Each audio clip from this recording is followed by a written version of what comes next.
Meron po tayong 22 couples, 22 po na pares. Nandito po tayo ngayong umaga para pagtibayin ang inyong pag-iisang dibdib nang naayon sa ating batas at sa seremonyang sibil na gagawin po natin ngayon. Congratulations and best wishes sa ating mga kasal sa aming mga group. You may now kiss the bride. Congratulations and best wishes. Palakpak po natin ulit ang ating mga bagong kasal. Maraming salamat.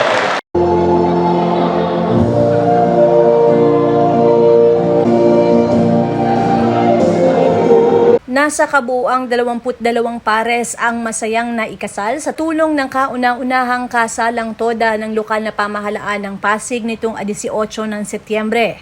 Puno ng pagmamahal na nangako ang mga ito para sa isa't isa sa idinaos na seremonya sa Pasig City Sports Complex. 16 years na kami nagsasama pero 18 years kami nung mag-boyfriend-girlfriend. Tapos message ko sa kanya, sana wag siyang magbabago. Tapos, thank you kasi naging mabuti siyang asawa, tsaka provider, tsaka mabuting ama sa aming mga anak. At nagpapasalamat din kami kasi nagkaroon ng ganitong chance para matuloy na rin yung kasal namin. Yun lang. Ikaw. Ang masasabi ko po sa wife ko, huwag kang magbabago. Thank you sa pagiging supportive sa amin. Kahit na medyo may konting kapilyuhan ako, sobrang salamat. At thank you kay Mayor Vico, sa buong City Council, kay Congressman Romulo, kay Vice Mayor Dudut, dahil sa programang ito, natuloy yung aming kasal na naudlot noon dahil sa pandemic. Thank you so much. Ilang munting handog na regalo naman ang ibinigay ng pamahalaang lungsod sa mga newlywed. Present sa kasalang toda sina Mayor Vico Soto, 11 sangguniang panglungsod sa pangunguna ni Vice Mayor Dodo Jaworski Jr., kasama ang mga konsehal, Shalani Romulo at ang hepe ng Toro o Tricycle Operators and Regulatory Office na si Rodel Salvador bilang ninang at ninong ng mga bagong mag-asawa. Naging saksi din ang mga kapamilya ng mga ikinasal. Nagsimula itong kasalang to, itong idea na to, nung nagkaroon kami ng konting meeting para pabigyan ng SSS at PhilHealth yung mga drivers.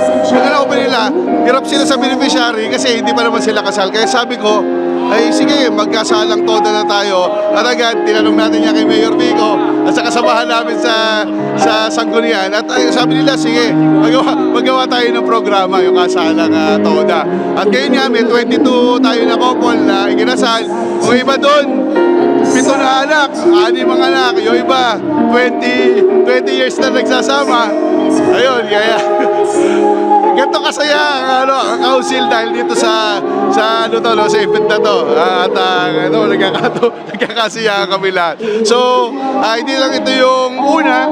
At sana marami pa mga susunod na kasalang toda. Dahil alam ko marami pa mga drivers yan na nagsasama rin ng matagal at hindi sila makapagpakasal dahil mahirap, una, mahal, di ba? At ngayon, katawag nyo na ang Pasig City kasama tong mga gagandahang lalaki at nagagandahang babaeng mga kasama natin sa council, ha? So again, congratulations. Napaka-historic nitong event na to dahil dati magkakaibigan lang kami. Yan, dati ang tawag ko lang kay Konsehal Eric ay Tito Eric, ngayon paring Eric ko na siya. Kaya napaka-importante nito. At itong mga makukulit na to, mga kumpare ko rin. No choice, kumpare ko na sila. Susundan natin ulit, marami pang mga nag-inquire after nito. Kaya sabi ko sana sa December. Sabi ko kay Mayor, kay Vice at sa mga kasama namin sa Sanggunian, gawin natin ulit ito, no? At hindi naman talaga natin magagawa to kung wala ng tulong ng ating Mayor, Vice Mayor, Congressman. At siyempre 11 Sanggunian kasi yung Sanggunian ang sumagot ng catering, no? Kaya excited ako sa mga tricycle driver.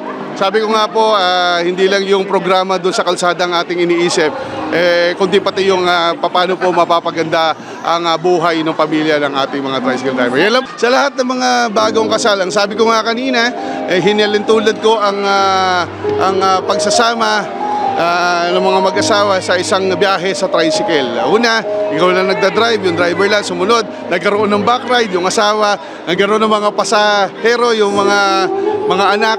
At sa biyahe, hindi maiiwasang may lubak, may humps, pero ang importante magsama-sama lang tayo, makakarating din tayo sa dulo ng biyahe. At yan yun ay isang masayang pamilya, ang happy ending. Yun lang po, sa lahat ng mga inaanak ko ngayong mga driver, God bless you at sana hanggang yung pinangakuan nyo hanggang sa kamatayan magkasama kayo. At sabi ko nga, kung gusto nyo manatiling maligaya, lahat ng ibibigay sa inyo ng kasama nyo, tanggapin nyo ng tanggapin. Kahit na mura yan, tanggapin nyo. Mura, hindi mura ng galit, mura ng bagay, di ba? Pero alam nyo, kidding aside, kailangan po magkaroon ng maayos na pag-iintindihan at higit sa lahat respeto. Lalaki, babae, pantay-pantay po tayo sa mata ng Diyos. Importante po dito, nagmamahalan tayo, nagrespetuhan tayo. Bilang isang asawa, bilang isang pamilya. At yung pagmamahal na pinapakita natin sa isa't isa, napakahirap po ang manatiling mag-asawa. Hindi, ito. Mahirap manatiling mag-asawa. Kasi yan ay isang bagay na kailangan araw-araw binibigyan ng atensyon. Never nyo dapat i-take for granted yung inyong kabiyak. Palagi. Ano yung pagmamahal nyo sa unang araw na kayo ay nagtagpo hanggang kayo mamamatay. Ganun dapat ang inyong pagpuring at pagrespeto sa isa't isa. Walang ibang solusyon. At higit sa lahat, ang bawat isa sa inyo ay dapat maging inspirasyon sa buhay ng bawat isa. Hindi perspirasyon.